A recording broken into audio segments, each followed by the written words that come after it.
Welcome to Just One Q, the podcast where we explore the latest ideas in workplace diversity, equity, and inclusion in conversation with thought leaders and experts. Each episode, a guest and I dive into a question that highlights their area of expertise. The goal is to leave you with the tools and insights that you can use to make your workplace better and more human-friendly. I'm your host, Dominique.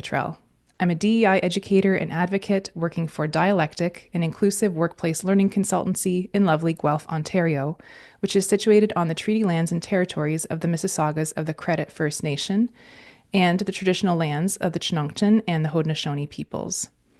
I'm really looking forward to today's conversation with Crista Renner.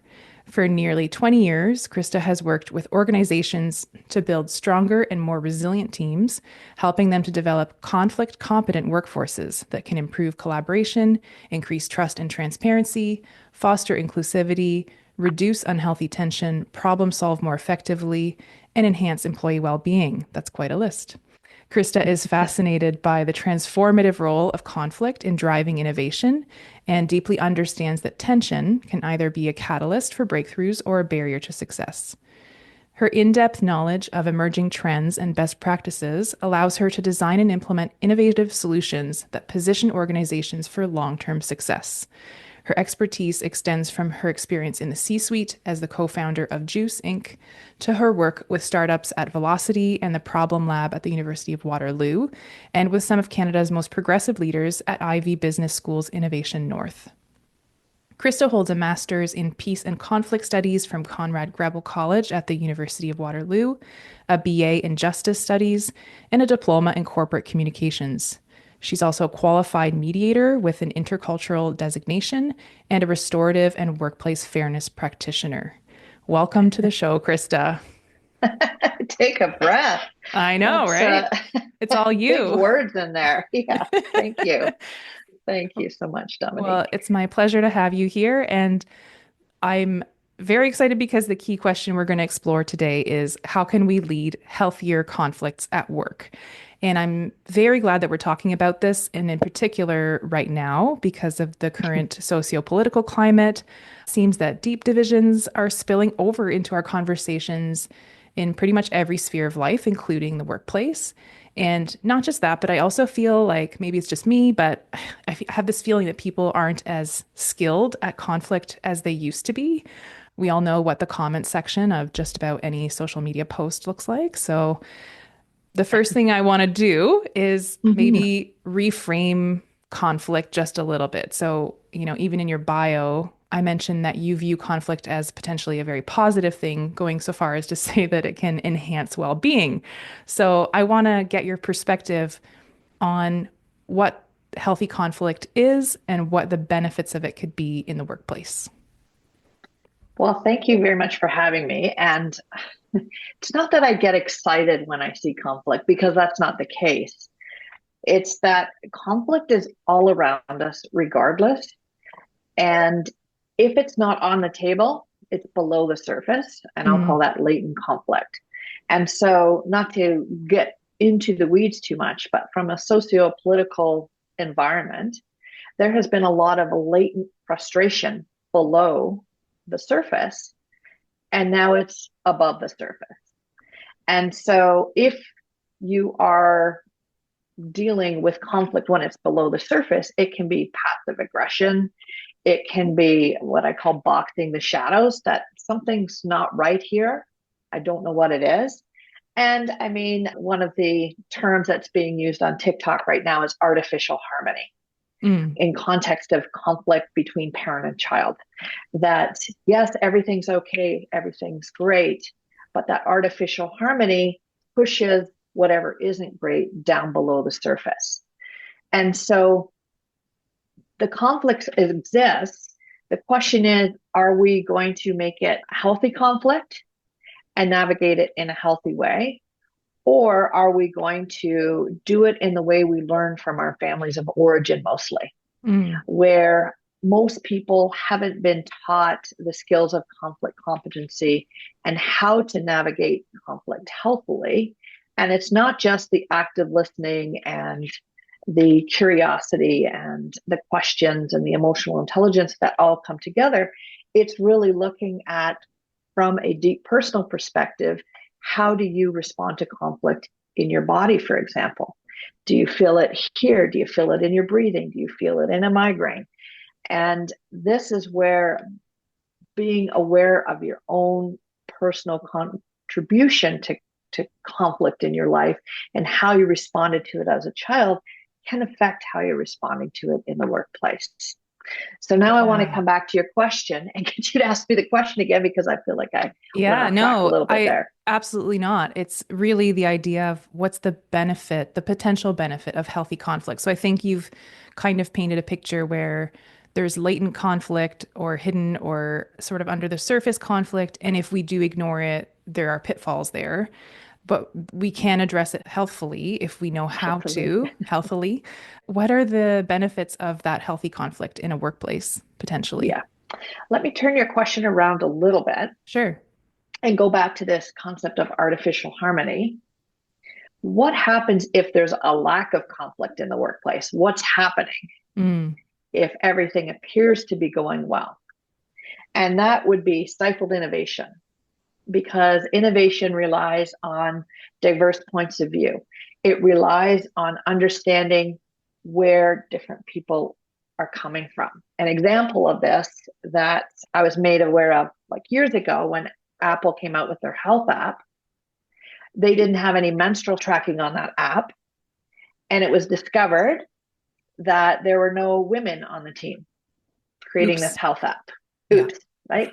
And so that's a very simple perspective on just lack of gender diversity. And even if we're talking about gender, we're talking about a spectrum. And so anytime you have a binary, it can create conflict if it's your idea against my idea. And so a lack of conflict can prevent effective innovation and effective ideas coming. And instead of just bringing 2 perspectives or 3 perspectives or 4 perspectives, you're now looking at the bigger picture. Another example of a lack of conflict, or why it's important to navigate conflict well, is it creates power dynamics. Just about every time you have a conflict, there is an issue of power or privilege within the dynamic. And so if there's no conflict on our team at all, it's probably because I may have a certain sense of power in the relationship. And so what I say goes. Not all the time. And again, it's not about the person necessarily, but it's the system that's been created. The power that I've been given by the system because of policy, because of long-time practice, because of beliefs, because of values. So again, healthy conflict ensures that some of these power dynamics are addressed, identified, raised, and managed well. Lack of growth, even think personally, and think back to some of your most challenging times in your life. There was probably an element of conflict, even if it was personal conflict, the stuff inside your head that's causing anxiety. Coming through the other side can create growth for you personally. It can create growth for the team. It definitely creates resilience for a team. If you have a team that's been able to get through something really challenging, when they get to the other side, they do have a certain level of resilience in that team. Of course, that team goes on to do other things. For sure. And you have to go into the performing norming realm again. But once you get to the other side, that is why it's important to get the stuff on the table. Could be a sign of low engagement. Yeah. Just that nobody cares. And I will say, the more someone cares about something, the more conflict you have, because you are speaking, you're vocalizing. If you don't feel heard, that care shows up in different ways. For some people, it's closing down. For some people, it's more vocal, more animated, more yelling, potentially. It also signals that you aren't addressing issues. There are some issues that have been buried. That's where the latency comes in. There's stuff that we need to talk about that we're not talking about, but it is safe now. And avoiding the issue is the safest short-term solution, Right. but it also creates the greatest, most complicated long-term problem. Mm-hmm. Yeah. Wow. It feels a little bit like a therapy session. I'm not going to lie, Krista. Uh, And I think at the core of a lot of therapy sessions, there is an issue of conflict somewhere. Absolutely. Yeah. Thank you for laying that out. I'm really seeing sort of a lot of themes echoing, especially related to diversity, equity, and inclusion work, where the challenge, I guess, of bringing a diverse team together in terms of including perspectives and so on is often, yeah, it's going to create differences of opinion. Different perspectives bring sort of this conflict to the forefront, and stifling that conflict is really difficult, even the more diversity you have in your workplace. And if it's really quiet, like if you have those two things going on, that's probably a recipe for disaster, is what I'm guessing. I got started in this work working with social impact, social enterprise type organizations and nonprofits. Hmm. And when you are inherently trying to change a system, and then this goes into change management, anybody who's leading some kind of even minor digital transformation Hmm. or introducing some minor new technology or different way of doing things in an organization, change and transformation, especially of systems, inherently have the need to manage conflict. And so without some level of conflict competency training, it's almost a guaranteed failure because people take it personally and people have things to lose and they have things to gain in a change and transformation Hmm. setting. Hmm. And so, especially where you are trying to push social change, and let's go back to what's happening in the world, Yeah. we are trying to create different ways of doing things. We are trying to create change from a societal perspective. And it feels like the pendulum has swung way over to the other side with the Hmm. canceling of DEI programming and people saying it's a waste of time and labeling Yeah. it woke. And there's all of these words that we're attaching meaning to that seems and feels like we're worse off. And you know what? Temporarily, it is going to feel, and it is worse. Like I do think it's worse. Hmm. Look at all the conflict in the world today. But we need to make sure that if there's going to be change, we can't give in to that turmoil, that this is a signal that it's on the table and we have to keep working and we Hmm. have to keep moving forward and we have to keep the vision of where are we trying to go? What is the bigger picture here? And if there's a faction of society that didn't feel heard and somebody came and represented the voice of their feelings, that feels like community. That feels like connection. Of That course. feels like something I can stand behind.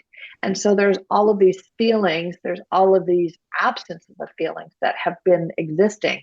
They haven't been talked about in the way that they needed to be. Yeah. I see that completely too. The sort of the root of populism being this sort of silence, right? Yeah. So if you and I can sit here and say these words and see that, why is it that society is so afraid of conflict? Why are we afraid of bringing these opinions to the fore? Why are we afraid of speaking out, of potentially creating conflict in a short-term way so that we don't get to the point of having these problems? The really super simple answer is it feels safer not to. And there's more comfort. Even though it's not working for somebody else, at least it's comfortable for me. Right. And let's take that away from the macro world and go into someone who's a clerk in a retail outlet. And you come and tell me that we're changing the whole retail system of sales. Sure. It's comfortable for me. I know how to do it. I can predict how much time it's going to take. And really, the only thing that I'm gaining is maybe it will get more data down the road for head office, and maybe they'll be able to be more sustainable and all of that so I might have my job longer. But in the moment, like, why do we have to do this? Mm-hmm. And when you aren't speaking in terms that really connect with my what's in it for me, it's just an uncomfortable necessity. And why bother uprooting that? Mm. And so, again, if you look at power imbalances, for example, or you look at lack of innovation, if I don't understand the why, Yeah. and I don't understand how it might be impacting others, if I don't have that curiosity to understand how it might impact others, I'm really sitting in a place of what's working for me, then it's going to be harder to convince me. And I think sometimes people come from different perspectives in terms of collectivism, Mm-hmm. where it's better for me when it's better for everybody. Not everybody has that point of view. Some people come from the point of view that what's better for me is better for me. And Absolutely. it's Yeah. it's not that they're it's not that they're ego based or individualists, or they just have more of that slant on the spectrum. And so countries are more individualist than collectivist. And it just depends on, again, your experiences, your beliefs, your values, your background. Doesn't Mm-hmm. mean yours are better than mine. It's just different. And so when we're talking about this, how do we, and this I think was really, again, not to get into too much, but when it came to COVID Mm-hmm. and getting immunized, you had a strong swath of people who said, okay, what's better for the community? You had other people that wanted to do what's best for the community, but they really had concerns for themselves.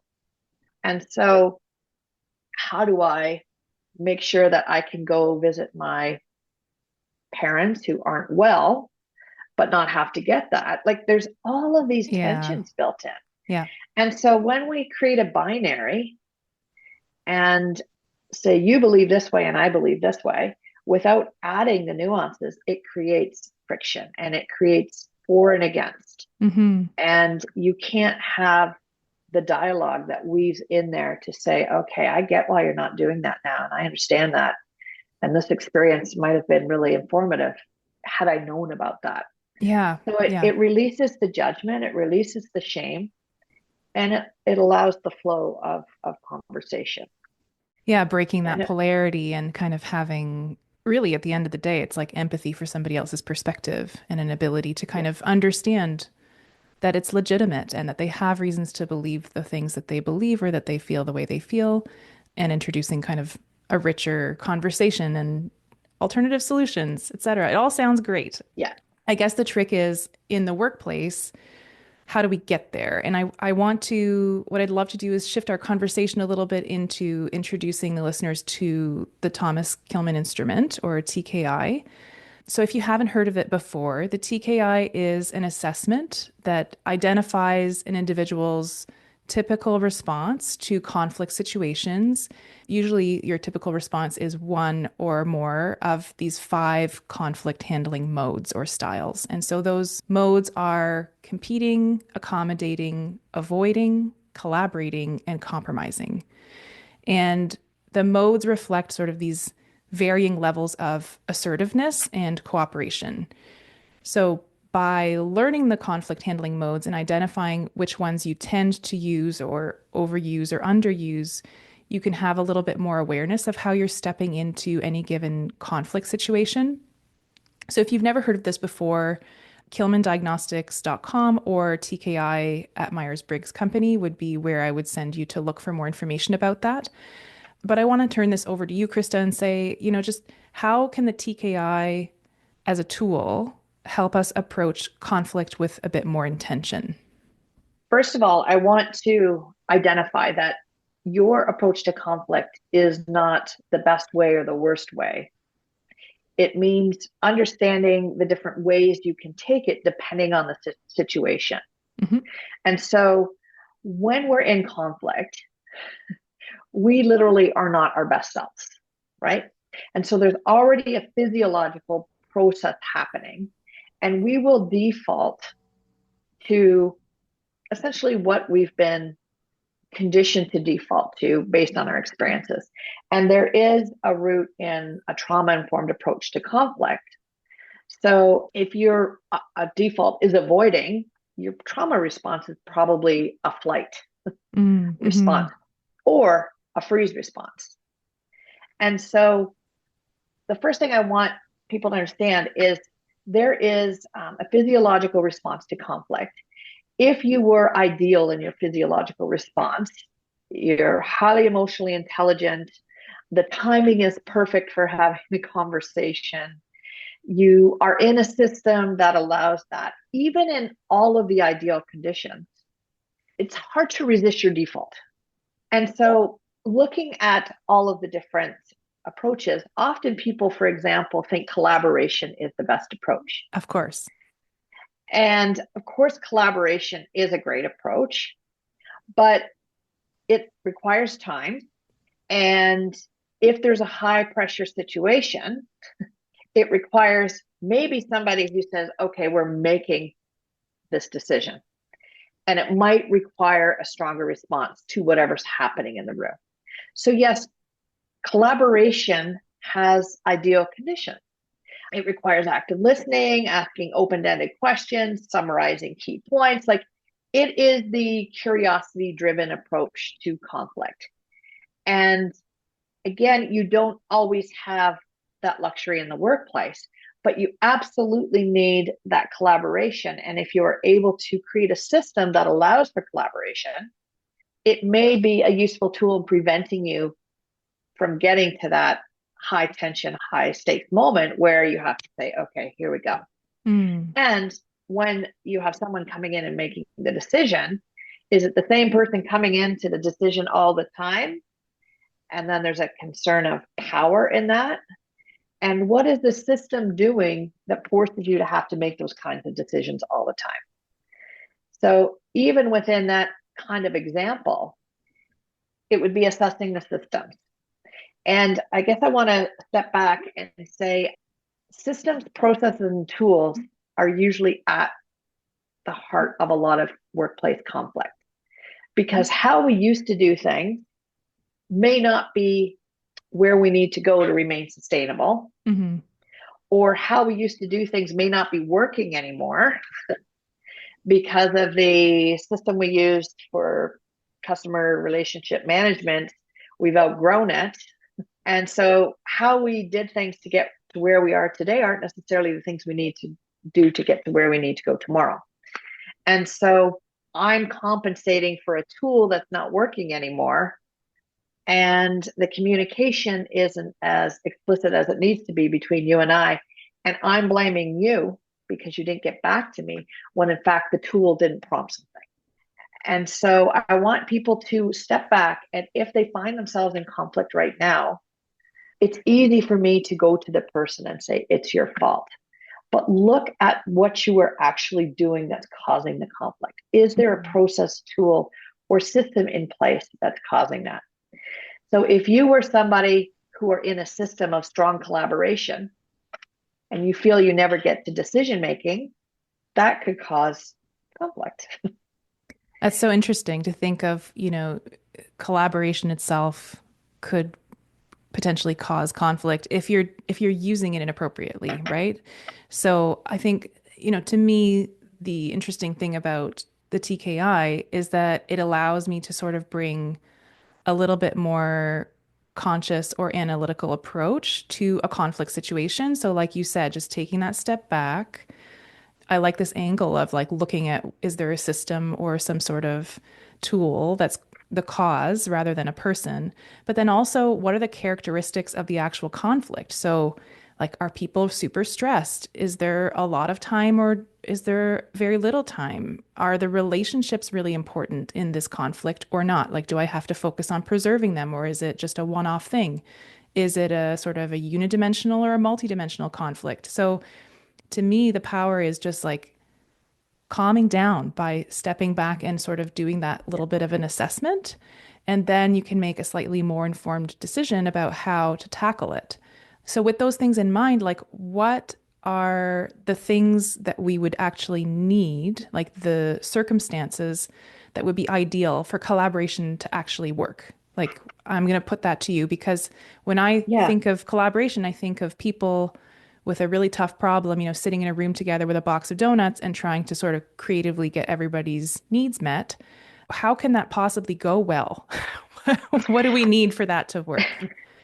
The conflict dynamics profile is a tool out of Eckerd College in Florida, Mm, and they identify constructive and destructive behaviors in conflict. And so some of the constructive behaviors that I would look for in a collaboration mode, for example, is how many perspectives are surfacing.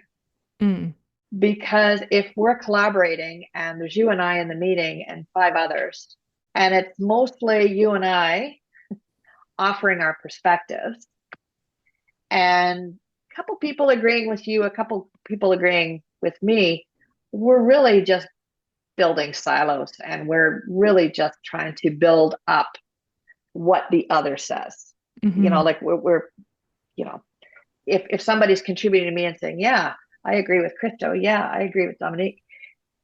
Yeah, Okay, you're why do you agree polarizing. with? You're Yeah, you're polarizing it all over polarizing, again. and Yeah. what is it about what you're saying or I'm saying? So the first one is okay, where are the perspectives coming? The other one is how are emotions being expressed? So expressing emotions is a constructive behavior. Demonstrating emotion is a destructive behavior. And let me differentiate.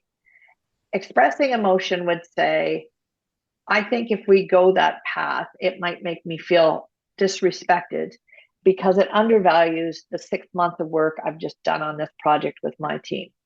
That's okay.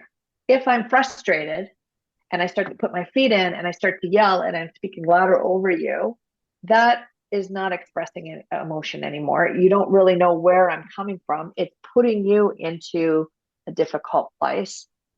And so demonstrating that emotion all of a sudden shuts conversation down. Mm, Expressing emotion can open conversation up. Expressing emotion requires vulnerability. There's a term I've heard recently called honest resistance. And I think that's a key for effective collaboration, that we're talking about it and there is resistance, but I'm being honest and truthful about it. mm. And it's on the table. And so people can see where that resistance might come from because I have been vulnerable, I have been honest, I have been truthful in that. So again, if you have collaboration and people are talking around something and there's not that piece of resistance that speaks to what's under the surface here, not just my point of view versus yours, then again, that's another key piece that might be a signal that, yeah, I think we need to talk more on this. What about it's so easy for me to picture a collaborative setting where people are lacking some of these tools and skills? So, in a realistic sort of workplace scenario where maybe some people have these skills, some people don't, but we're expected to collaborate together, are there specific things that a leader could do? Like, are there specific skills or strategies that could support collaboration among people who have a varying level of skill? I would talk specifically around tools for collaboration. When we think of collaboration, we think of everybody sitting around in a meeting, whether it's Zoom or virtual, and having their say. What you're lacking in that kind of setting around collaboration are tools that support people who may need more reflection time, who may need more, who are more introverted and may not perform best in a what I'll call the public forum. Yeah. And so, as the leader, making sure that if your goal is collaboration, honest resistance, what tools can you use to foster collaboration? And so, again, during COVID, there were tools like Mural and Miro and the online boards that you could go to. I mean, Zoom has them now, where you can put an idea around and people could asynchronously go and put their thinking in. And those kinds of tools are important to get some thinking down and give people time to reflect. And if you are a manager or a leader, it's making sure you have everybody's points of view, and getting your point of view may be very different than getting somebody else's point of view. And Mm, so it might require me as your leader to go and take you offline to say, what did you think in there? And not that you're trying to triangulate ideas or that you're trying to take people offline, but making sure that your views are expressed. And it's not me taking your views back to the team. It's me helping you bring those views to the team, because you often see leaders fall into that they're trying to make everybody happy. Then their own point of view gets dismissed when they actually have the authority to make the call. So it's important that everybody shares the voice. Mm-hmm. And it might be more difficult for you to share your voice, but at least give you a channel or a different forum or some kind of tool to help you share your voice. So to me, what I'm hearing too is that there's an emphasis on tools and leaders actually using different tools for different people to really get their perspectives out. But also, you have to then know what to do with those perspectives, and moving from a plurality of perspectives to an actual solution, it can be really daunting, right? So I'm imagining that there are situations where that is, possible, where you've identified different needs and you can actually come up with something that meets all of them. But I'm also imagining a ton of situations where that's just not possible, where it's yay or nay, and there's no middle necessarily. So I guess in those cases, different modes might be more effective. Is that right? Yes. So this is where we might get into, well, competing is an assertive win-lose approach. Mm, Sometimes a leader might have to step into that. And, let's just use DEI as an example. sure. Like, there is some kind of value, ethical standard, safety regulation that has been violated. And this is where accountability becomes suspect in the organization. That if I do something that violates that and I'm not held accountable, it starts to whittle away at trust in the organization. It whittles away at safety in the organization. And so that, as a leader, I need to kind of go into the competing and say, no, that is not okay. Here's the consequence. End of discussion. Because this was a safety issue, this was a psychological safety issue. And by not acting, it's giving a message of something else. And the clearest message is, I can't trust you to hold people accountable. And therefore, Yeah. I may repeat that behavior, but Yeah. that is a seed of toxin. Right. I like this idea that, we think sometimes of collaboration as the only positive way, but there are very clearly moments where a leader has to, or not even necessarily a leader, but anybody has to just kind of stick to their values. There's not a negotiation to be had. And giving in on that would be really degrading your position or the sort of way that your team perceives you as, a competent leader or a competent colleague with a backbone in some direction. So, but I'm also guessing there's middle ground there too. Like somebody who competes too much could Yeah. potentially be seen as tyrannical or a bully or whatever. So how do we know when to compete and when not to? Is there an easy way to think through that one? You'll often see like a competing style on a sales team, as an Mm, example.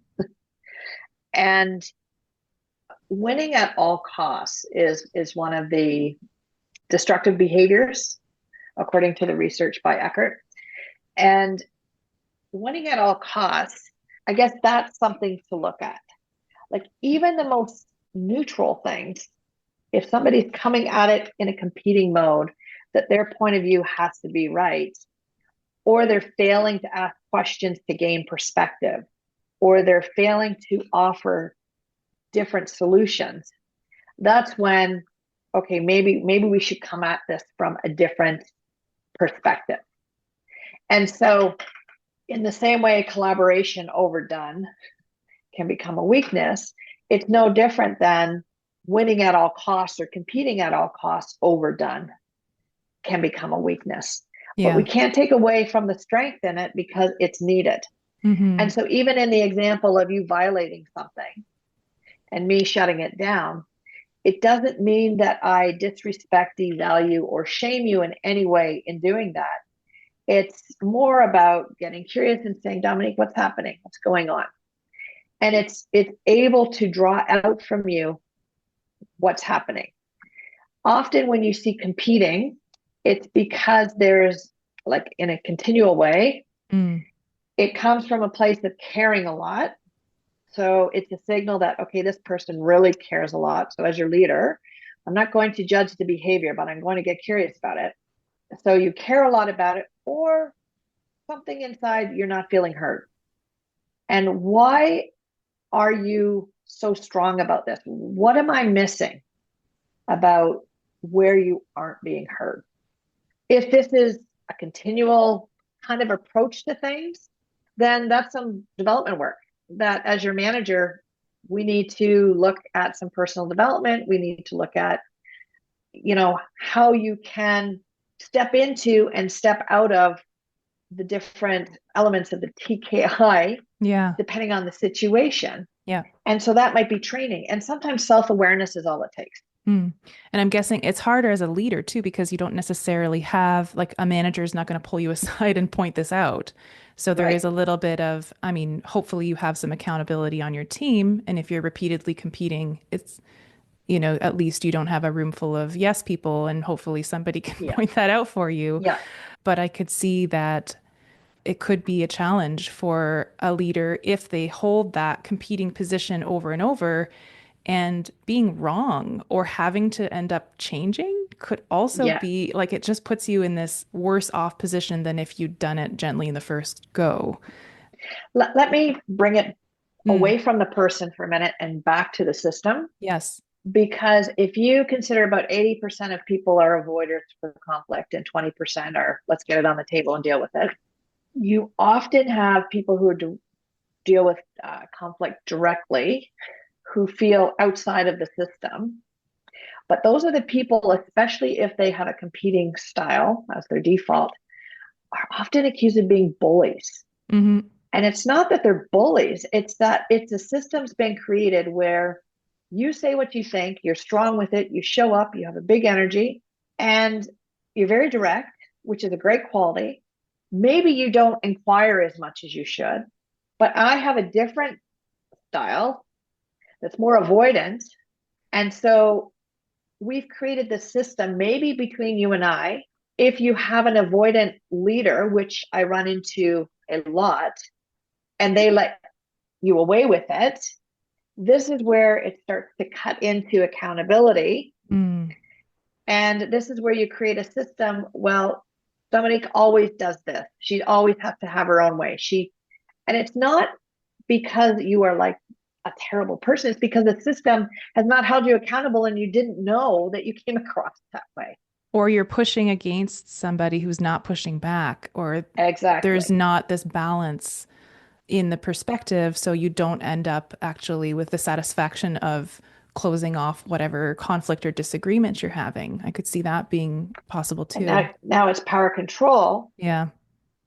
and it's not an honest resistance. It's a Hmm. systemic resistance. Mm. Yeah.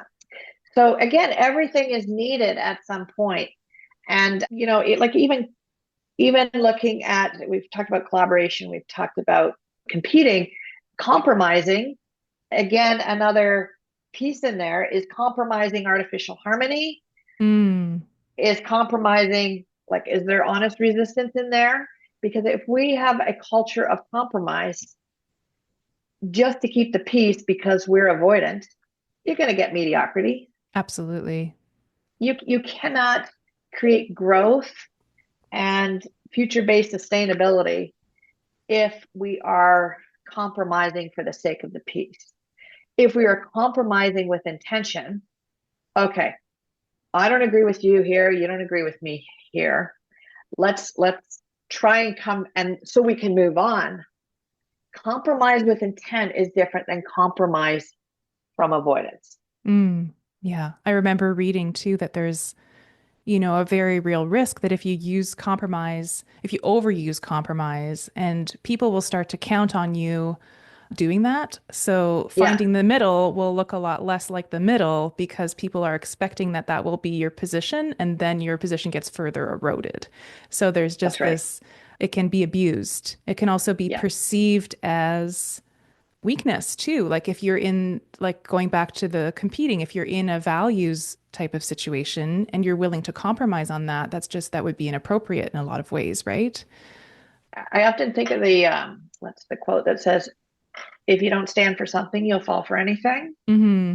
So making sure it's clear, where do you stand on this position and why? It doesn't have to be about whether you're against me or for me, but here's the issue. We need to increase sales. Everybody take a stand and replace stand with perspective. Sure.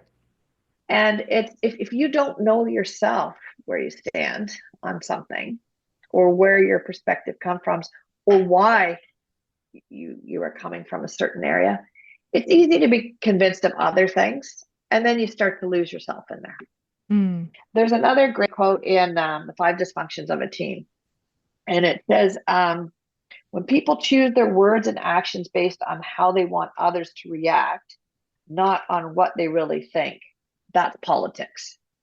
And so again, collaboration and compromise can come into that I'm telling you what I think, or I'm taking a position based on what I think you want me to hear rather than what I really think.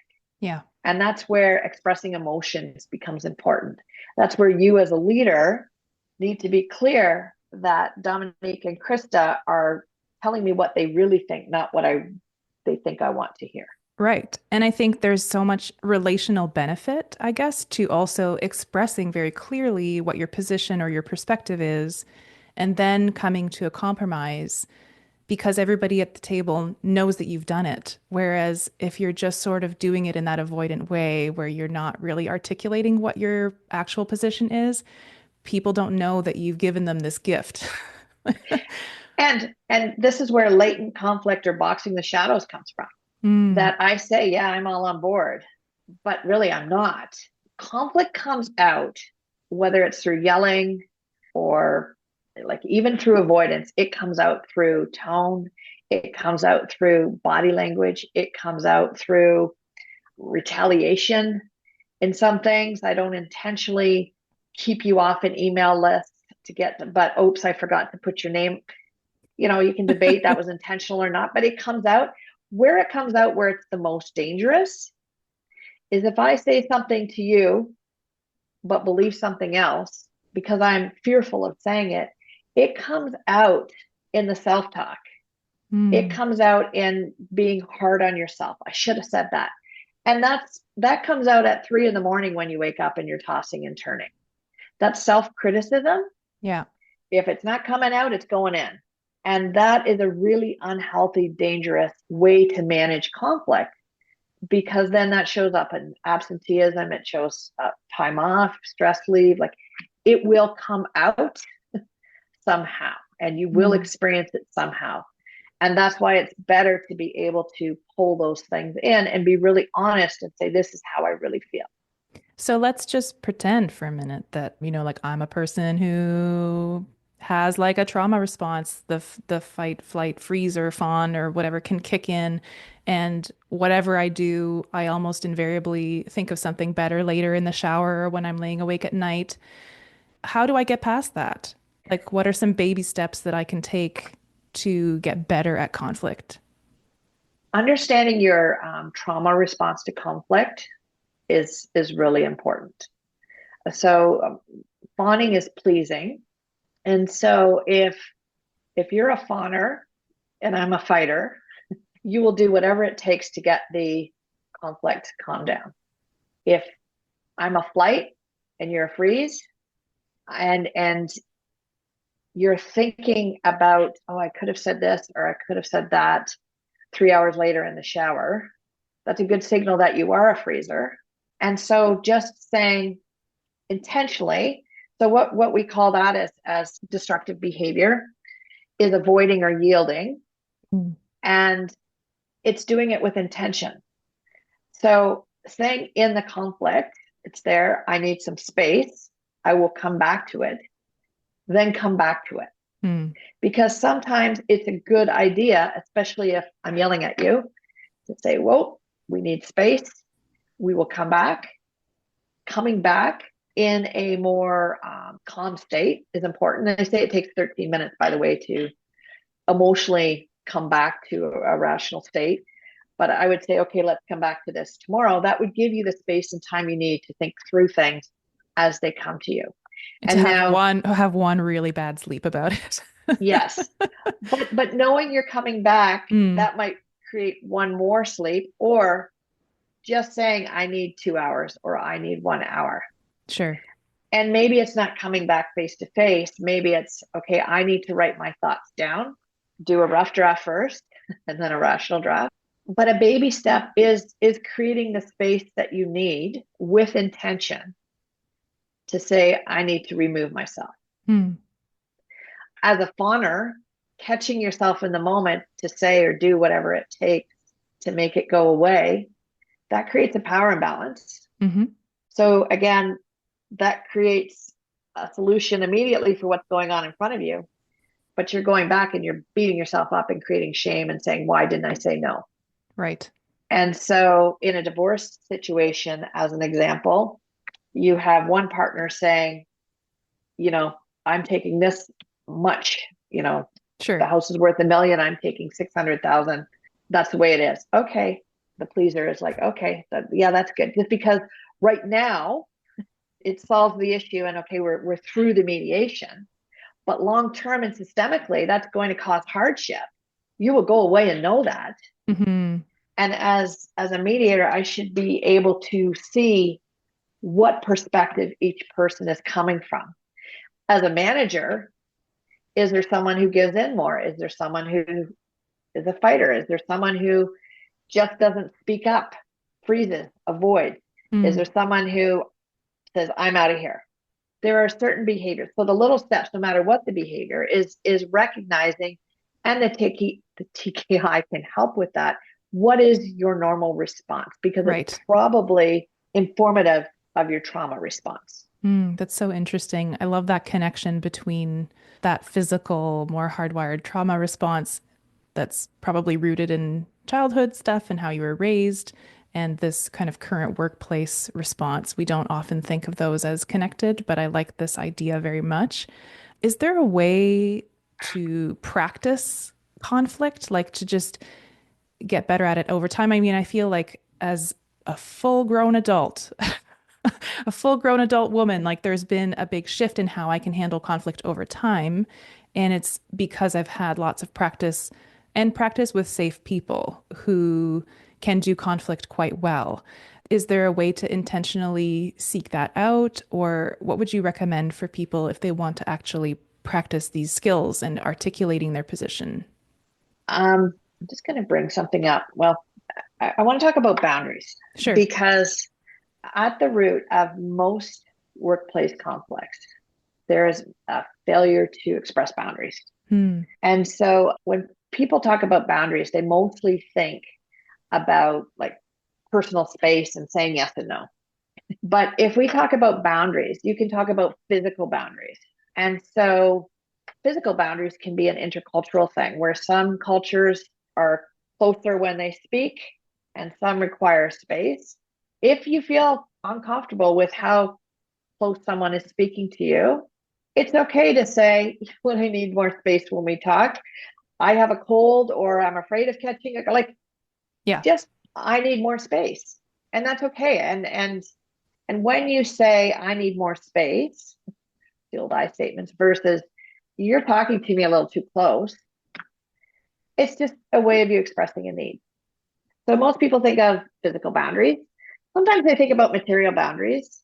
This could be around possessions and finances, like in the workplace, the old who stole my lunch Yeah, fight. sure. Yep.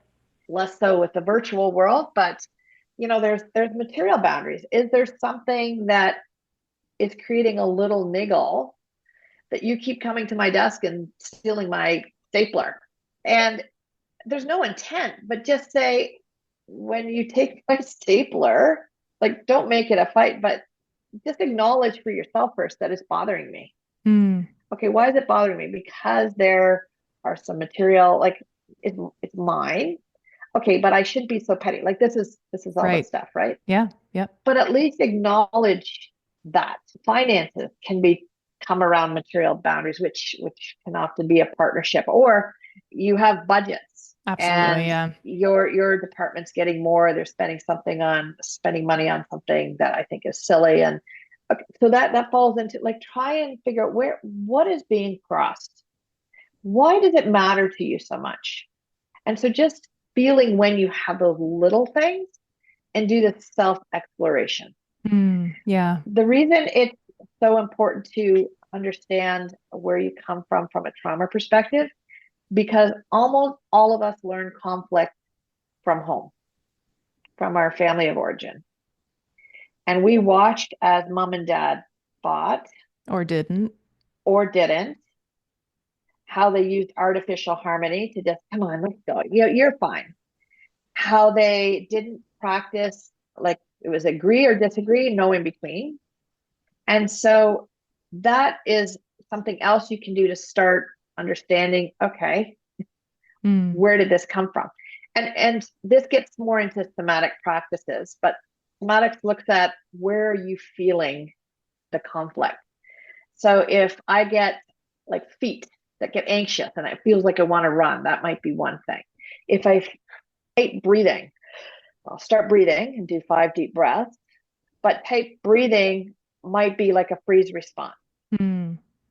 Like arms that just, want to let loose some energy. It might be like a fight response. But where are you feeling it in your body? And it's probably based in your childhood and a response to conflict in your childhood, which is why you're showing up in a way in your conflict response today. Mm. And so boundaries, you weren't allowed to question money. Maybe your sister always stole your clothes. Like where has it What's the come up? trigger? Yeah. What's the Yep. trigger? Conversational boundaries, it's okay for you to say, I can't talk about that. I hear this often that a lot of people want to do that personal connection before a meeting and talk about what's going on at home and what's not going on. And other people say, you know what, I come to work and on my performance review, they say I don't connect enough. And so that's okay. Have that conversation with your manager to say, here's the boundaries. I'll talk about this and this. But then that's where negotiation comes from. Mm-hmm. If I know your boundaries and you know my boundaries, we can negotiate about where we can meet. What will we do and what won't we do? Yeah. There's emotional boundaries. I will have this conversation with you, but if it turns into a tone issue, a yelling issue, I will not have that conversation with you and we'll have to come back to it. And that's you thinking the thing up in the shower. Something happened that made you go, oh, but it wasn't connected to the conversation. It was connected to a response. Right. And so if I know your boundary and then I do that and then you do what you said you're going to do, it's up to me to go, oh, I violated her boundary. Digital boundaries are a big one. Little things like I'll get back to you within an hour, but you saw that I read your text and you want me to respond immediately, but you don't know that I'm driving or in a meeting or whatever else might be. Yeah. Another big one in digital boundaries is I don't get it. I meet her in person and she's great. And then we go online and it's like she's a different person. Mm. Mental boundaries, like I just don't have the space for it right now. I'm tired. Here's my beliefs, thoughts, and opinions. And so I start throwing them on you because I don't have the mental capacity to kind of regulate. Time boundaries and internal boundaries, like just self-regulation. Can we Mm. talk right now? No, I can't. I just, the dog was sick, the baby was up. I just, no. I feel like, I mean, I'm hearing you say of all these boundaries, and they're all, each of them is an opportunity, right? To practice noticing and then share with somebody respectfully with an I statement or whatever when that boundary has been crossed. And it's occurring to me that I think there is a generational difference. There can be, yes. Younger people seem to have these skills a little bit more, not across the board, of course, but I think there is, and maybe luckily so, a little bit more comfort emerging with this idea of boundaries and communicating boundaries in the workplace. And there can be a generational difference there where you have people who look upon that with a sort of, why can't you just suck it up attitude? And I don't want to derail our conversation completely, but I'm curious what you think about that. I think generationally, younger people have grown up with constant immediate feedback. I mean, the millennials, they say they had the feedback with gaming. You won, you lost, you got points, you didn't get points. And then older generations, let's call them the X's and the boomers, we were just told to suck it up and move on. So we were raised. That's where this artificial harmony, this lack of honest resistance, there is more of that we were conditioned to. It was more of our system. And so if you have younger people in the workplace who want feedback, who expect it, who are open to it, and then you have this generation who is not used to getting it, is not used to receiving it, it can create a different expectation. So, where are the emotional burdens being placed? I can't speak for the different generations, but I do see that the younger generations, and just go through all of the systems that are being questions around race, around gender, around capitalism. Like you can go through the list. These are coming up because there are questions being asked that we just weren't conditioned to ask. Like, I don't even know what I don't know because it was taken as the way it is. And so questioning every little thing is not as natural for me as it is. And I think that's something to celebrate. And so if you think about this, almost like this generation of artificial harmony is being questioned, it doesn't feel great, but it's really great for the long run. Yeah. Well, I'm glad we kind of see eye to eye on that. And because I can see the tension that it causes, but I think I agree that it's in the long run also a very positive move, just because it's, like you said, doing that work of giving yourself voice and being able to articulate your boundaries, being able to articulate your position so that you don't ruminate and so that you don't suppress things and so that you don't have, this latent conflict. So maybe we will see more conflict in the workplace as a result of sort of this cultural change in our society as those younger generations move up and into the workplace. And it is coming from a place of curiosity. So you can have people just say, like, why do you do it that way? And a couple times my kids have asked something in that way. It's like, I don't know. But there can also be and again, if you go through the different styles of introducing conflict, if you go with a style that is more confrontational, it might create more shame and resistance. So it's thinking about how can these things be introduced, and that's where conflict competency comes in. It's recognizing where you come from a trauma perspective, where you come from a default method. So one thing that's being questioned, if you see someone in the office, first thing in the morning, last thing at night, that was a system that was highly rewarded and recognized as the thing to do. But young people come along and say, why are you doing this? It's a trauma response. It's a numbing. It's a flight response or a freeze response where you're numbing yourself so you're not thinking about other things. In the same way that doom scrolling could be a freeze response. And so one generation praises that kind of behavior, and I think it's changing, but that generation is in leadership management roles, and another generation coming up questioning it. The system's changing, which is inherently fraught with conflict. So what do we do about it? We get better at conflict, hopefully. We get better at conflict, and we ask, okay, what's good about this conflict? Why is there a benefit to having this conversation? Absolutely. Because there were some power dynamics. It's not innovative. It's not healthy. It's not sustainable. Is it creating growth? Well, let's redefine growth, maybe for the bottom line, but different values, different perspectives for the employees coming up. Mm. We want to keep them. Let's go explore that more. Yeah, I love that. Well, Krista, I want to just take a minute and thank you so much for unpacking all of this with me today and just for your presence and for giving me Mm. and our listeners so much to think about and really reframing conflict. I think we've had a nuanced conversation and we've tugged on a whole lot of strings that are now kind of woven together for me anyway in ways that they weren't previously. So I really appreciate that. And as a last little bonus question, I want to ask you, is there anyone whose work you'd like to amplify? Yes, I'm going to give you two responses because the one response, it's not a person. It's how do you become more conflict competent personally? I should have said this before, but you can go and use AI as a conflict coach. Oh, And you can prompt it to say, act as a coach, you're the coach, and you can do a role play. And if there's anything you can do to get better in a conflict situation, it's to practice the conversation you need to have with the other person. And I will do work with people and I'll say, before you go into a conversation with that person, give me a call and we'll walk through it. And they never do because it feels weird.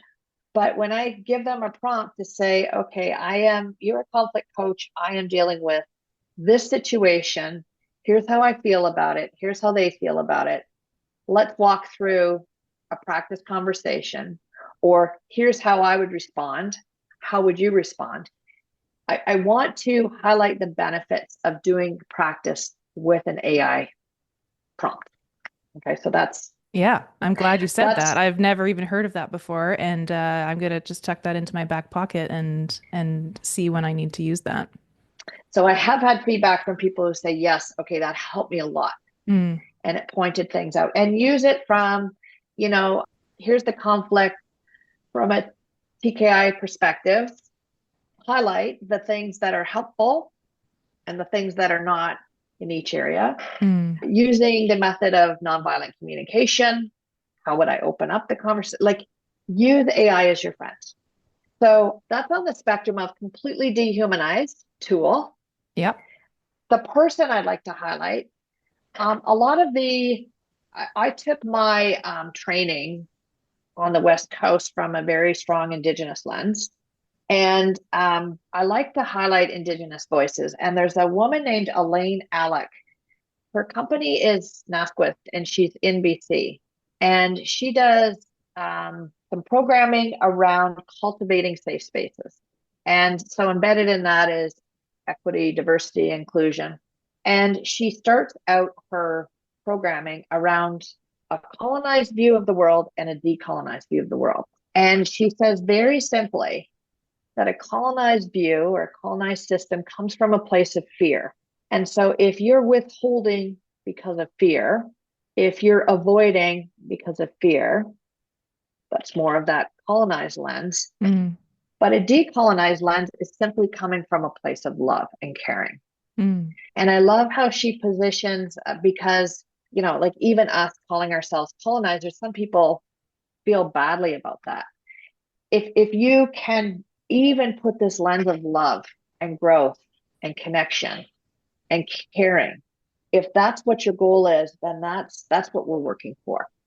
And so she just brings a very different perspective to this work. And she is so honest in who she is, and understanding who you are is core to creating safe spaces for others when you understand yourself and where you're coming from. So that's I would lovely. encourage you to go check out Elaine and her Cultivating Safe Spaces. She's just beautiful approach, beautiful person, great storyteller. Yeah. That's great. Well, I'm happy to drop a link to that in the show notes, as well as a link to Unspeakable, which is Krista's wonderful work. And of course, if you're interested in diving a little bit deeper into conflict, I'm going to suggest to our audience members you could also check out our Learning Snippets program that's called Leading Healthy Conflict. And this is a program that Crista and I co-developed on this very topic. It does have some spicy workplace conflict scenarios that can help you sort of practice choosing the best TKI approach to conflict. So that's it's another tool that you can use.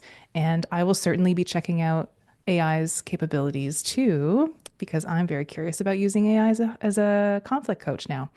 So I will send you some prompts if you like. Beautiful. So, and maybe we can even have some prompts linked as well. We'll see how far we get with that. But I'll drop a bunch of resources down in the show notes. And thank you again, Crista. What a beautiful time, a beautiful episode, and a very rich conversation. Thank you so much for having me. It was fun to work with you. Thank you. As always, I will welcome any of our listeners to reach out to me if you'd like to be a featured guest on this podcast, or if you'd like to nominate someone. My email address is in the show notes too. And if you like what you're hearing, please leave us a rating and a review, or share this episode to your own socials. It really does help get this podcast into more ears. I'm Dominique. Thank you so much for listening, and see you next time on Just One Cue.